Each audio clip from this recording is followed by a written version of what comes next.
Hi, Sonia. Hi, Thanks so JP. much for joining me today for our staff spotlight. I've got my fun sunnies on, so I purchased these when we went to Coolangatta last year, which seems a lifetime ago. But I believe that was like day one for you, wasn't it? The national conference. That's right. That's right. I'm not sure if I'm going to be able to keep a straight face with I'm not those glasses I'm on. not gonna wear them the whole time. Yeah, no, happy memories. That was a great start to my role, and it was a really nice way to kind of get stuck in and meet everyone, through that informal way and learn a Yeah. bit more about how the organization operates. And I've got my tennis beanie on Yep. well Yep. today, so Got our beanies on. yeah, thankful for that because it is getting a bit chilly in the mornings now. I know. We can't all be living the life of luxury like Chris Woodland with his 24-degree days and 24-degree water. I was like, oh, just rub it in, why don't you? But well, yeah, thanks so much for joining me. I think one of my favorite things that I learned about you when you first started was you were like, "Oh, JP, do you know that poppet is it Indian? No, what Yeah, Indian Hindu. word Yeah, for parrot?" And I was like, "That's so cool. yeah. I That's love right. that." So we can be sisters now. We're Yeah, obviously clearly related. Um, of course. Although I guess technically mine's Perot, but let's be honest, no one ever says that. So I've given up on correcting people. But anyhow, well, thanks so much. Oh my gosh, my dog is trying to barge his way in. Oh, Why don't you tell us a little bit about Sonia, your background? Obviously, you're not from, like me, you're not from Australia. So yeah, take it away. sure, thanks. So yeah, I'm originally from London. I was born in London, grew up in Wembley, which is a town in northwest London, home of the famous Wembley Stadium, some of you might Yeah. know. My parents are from India originally, so they moved to the UK in the 70s, and I spent most of my life there up until just over 10 years ago, which is when I moved to Sydney with my husband, Sachin, and we have two girls now, Ria and Isla. Ria's 8 and Isla's 3 years old. And at the moment we live in Carlingford, which is northwest Sydney. So I moved from northwest London to northwest Sydney. There you Um, go. yeah, Whenever people say London, I always be like, London, isn't it? London. Just like, what's that? Like the geezer accent? It's Oh, terrible. yeah.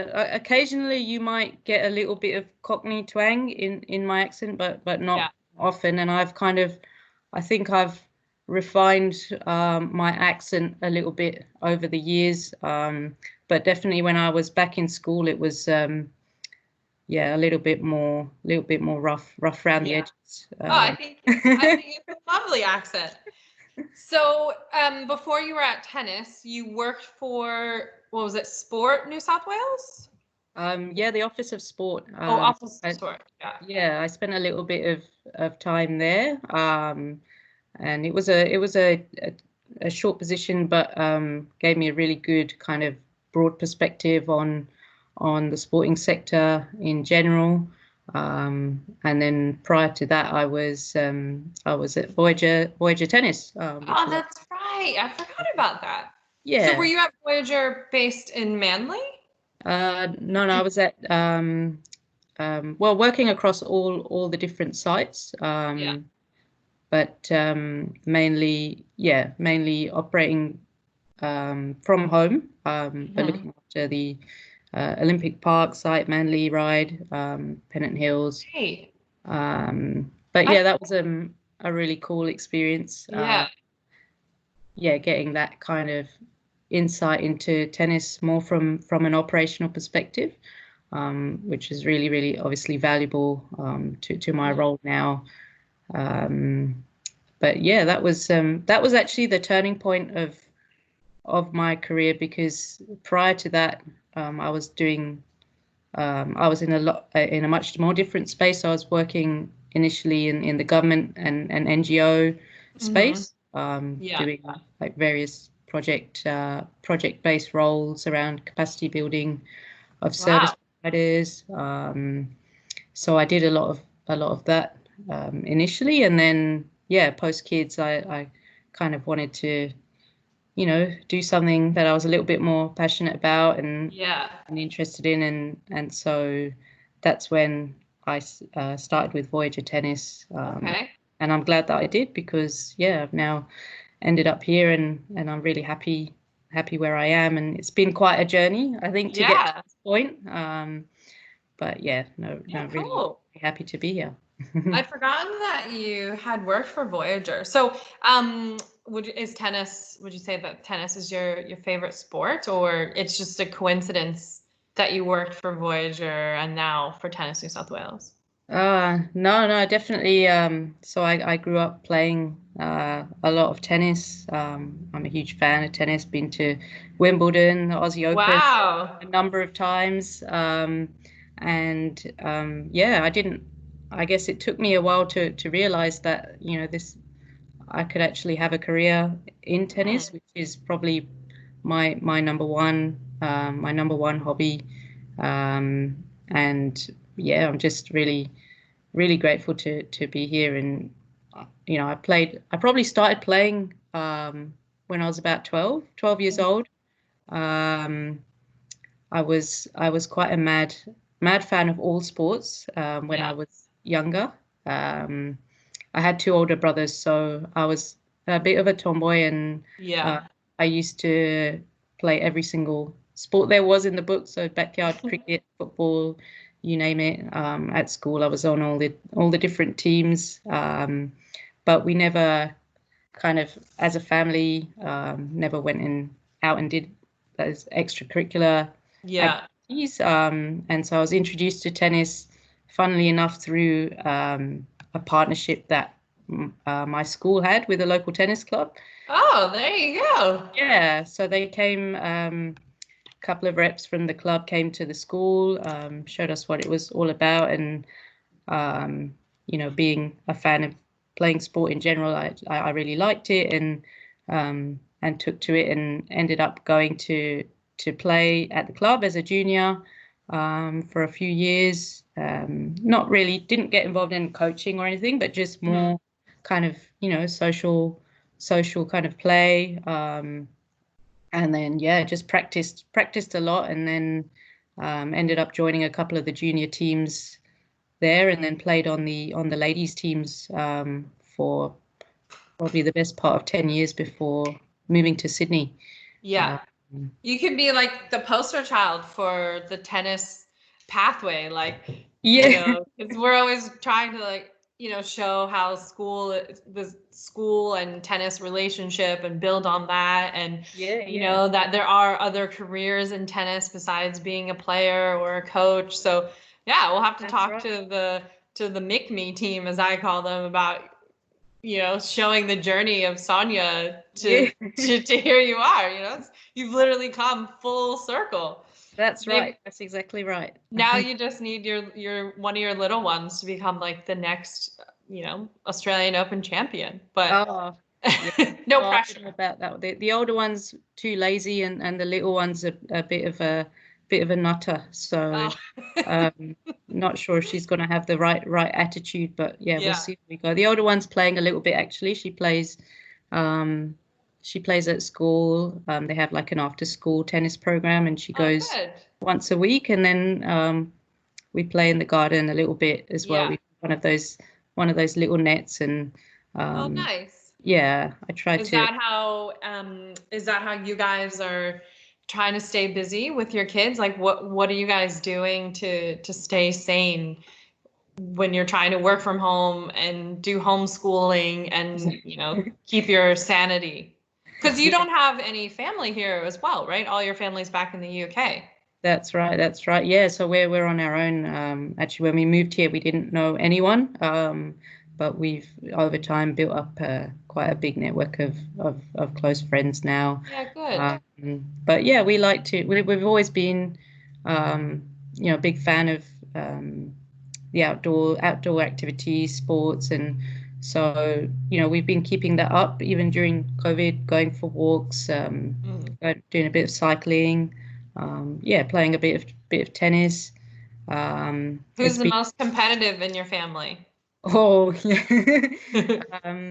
My husband is very, very competitive. He doesn't like to lose. Yeah. But neither do I. Believe it or not. We so we have um we have from everything from tennis down to a game of cards um or a game of darts. We've got a dartboard as well set Oh up. yeah. My partner loves darts. Yeah. It was the first thing when we moved back into the house, into Yeah. our house, it was the first thing that he installed. Oh, right. Yeah. He was like, "Oh, I can't wait to put my dartboard up." Oh, Yeah. so do you play as well? Oh, I mean, I'm like, we play a bit. He tried to teach me this great game called cricket with darts. Yeah, yeah, I know that one. Yeah, I'm like, look, like I can barely play darts, let alone cricket, and now you want me to put them together. But we play around the world a lot, which is kind of fun. I am yet to beat him, but that's okay. He's also very competitive. But Oh, darts is a good one. There's a lot of technique to it and a lot of hand-eye coordination. But so once and I'm just conscious of our time here, yeah. once we're back to the office and things are getting somewhat back to normal, what is your number one goal as make sure I get your title right, as the infrastructure planning officer? Correct. Um, yeah, I think, well, during this time, I've really been trying to kind of review and reflect on where we're at, and come up with a bit of a plan of action in the grants and funding space, about what systems and processes we want to improve, um, how we can improve how we track, present, communicate in the grants and funding space. Yeah. So I've been speaking with a lot of colleagues around that and coming up with a bit of a plan and strategy. And I guess when we get back to the office, or even over the next few weeks, I want to start to implement some of those things ultimately to better support our stakeholders, and create more quality places to play tennis. Yeah, cool. Yeah, So you also. can, so your daughters have more access to become that next superstar. Oh, yeah, I don't know about that, but that's right. Uh, yeah, been pretty busy with the legacy fund too. Oh yeah. Getting ready to open in the next few weeks, hopefully. So, it's been a lot of work to this point, to get where we're at, and I'm excited to see that come to fruition as well. Yeah, cool. Yeah. Well, we're getting close to running out of time, and my dog is just, oh my God, I swear every week he's getting worse. Like last week when I was interviewing Tanya, it was the same thing. I think I'm gonna have to lock him outside next time. Oh, I think But he wants some limelight too. he does. Oh, he gets plenty of limelight on all the Zoom calls and Teams calls and everything. He's quite well known. But well, thanks for your time today, Sonia, and I'm glad to hear that you and all the other little parrots are doing okay. And yeah, I hope we'll be able to see you in the office soon. Thanks, JP. All right, you take care, stay safe, and yeah, hopefully we'll all be reunited soon. Maybe not in Coolangatta, but hopefully somewhere good. All right. Chat soon. Cheers. Thanks. Bye. Bye.